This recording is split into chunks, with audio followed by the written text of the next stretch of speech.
اس وقت جو جنگ ہمارے اوپر مسلط کی گئی ہے، جس نے ہماری تہذیب کو بھی متاثر کیا ہے اور ہمارے عقائد نظریات کے اندر بھی تشکیک پیدا کر دی ہے۔ ویسے تو ایک زمانے میں اتنے بڑے بڑے حملے تھے، یہ معتزلہ کا حملہ کوئی چھوٹا حملہ نہیں تھا۔ 3 بادشاہتیں ان کے زیر اثر رہی ہیں۔ آپ نے یہ کہانیاں پڑھی ہوئی ہیں کہ امام اعظم ابو حنیفہ کی وفات جیل میں ہوئی تھی۔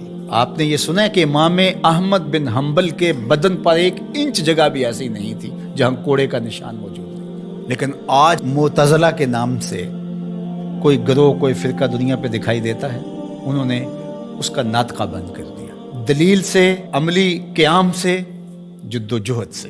مرجیہ تھے، لا ادریہ تھے، اندیہ تھے۔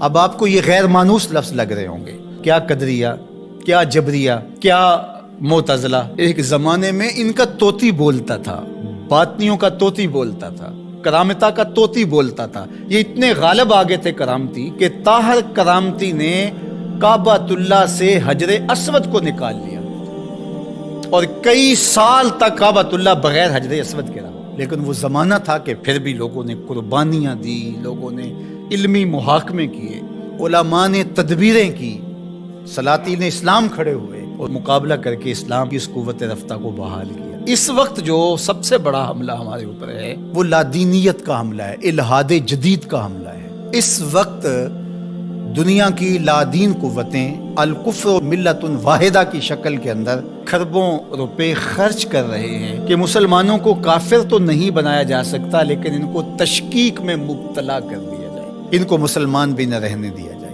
تشتت اور افتراق پیدا کر دیے جائے، فرقہ واریت کے بیج ان کے اندر بوئے جائیں، یہ باہم دست و گریبان ہو جائے، جغرافیائی تقسیمات پر ان کا یقین ایمان کی حد تک چلا جائے۔ عجم اور عرب کی لڑائی پر 2 ممالک کو آپس میں کھڑا کر دیا گیا اور یہ جتنے فسادات مشرق وسطیٰ میں ہوئے ہیں، مسلم کش ہو گیا، ایک دوسرے کو مارنے لگے، لسانی بنیادوں پر، فرقہ وارانہ بنیادوں پر، قتل عام ہوا، مسلمان کا خون پانی سے بھی سستا ہو کر کے بہا، اور جنگیں جو بھی لڑی جاتی ہیں مفاد کی عالمی طاقتیں اسی خطے میں لڑتی ہیں۔ یورپ میں کوئی جنگ نہیں لڑی جا رہی، عالمی طاقتوں کا بازیچہ بن کے ہم رہ گئے۔ ہم کب شعور کی آنکھ کھولیں گے؟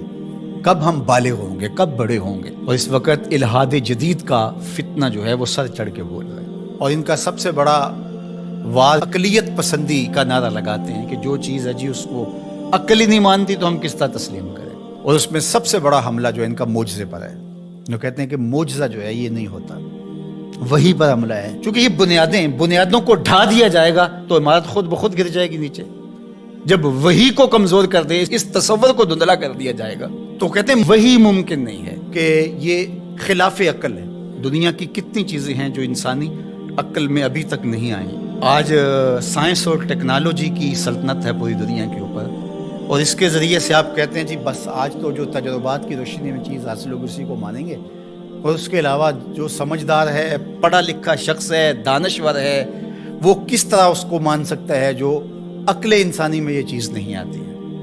جبکہ یہ خود ہی مانتے ہیں کہ انسانی عقل ابھی تک 5% یا 6% استعمال ہوئی ہے، باقی 94-95% انسانی عقل سے بھی اتنا کام نہیں لیا گیا، ابھی سپیر پڑی ہوئی ہے۔ اور وہ دعویٰ کر رہا ہے پیغمبروں پر ہونے والی وحی پر اور وہ معجزات پر۔ اللہ اکبر! جبکہ بہت ساری ایسی چیزیں ہیں جو معجزات کی دنیا کی مسلمہ ہیں اور انسانی تاریخ اس کا انکار نہیں کرتی، جس میں حضرت عیسیٰ علیہ السلام کی بغیر باپ کے ولادت ہے، اور آج دنیا کے لوگ اس بات کو مانتے ہیں۔ اب مجھے بتایا جائے کیا عقل انسانی اس کو قبول کرتی ہے؟ لیکن دنیا مان رہی ہے۔ فرعون کی باڈی کے بارے میں سورہ یونس کے اندر اللہ تعالیٰ نے ارشاد فرمایا کہ ہم نے اس کی لاش کو لوگوں کی عبرت کے لیے باقی رکھا ہوا ہے۔ اگر فرعون کی لاش نہ ملتی تو آج یہ لوگ اچھل رہے ہوتے کہ کیسے ہو سکتا ہے، یہ قرآن نے ویسے ہی کہہ دیا۔ اس پہ شور و غل، یہ 2 نمبر جعلی دانشور، وہ کہتے عقلیت تسلیم نہیں کرتی، عقل نہیں مانتی، لہٰذا ہم نہیں مانتے کہ فرعون کی باڈی محفوظ ہوگی۔ پانی میں کس طرح محفوظ رہ سکتی ہے؟ مچھلیاں نوچ نوچ کے کھا گئی ہوں گی اس کو۔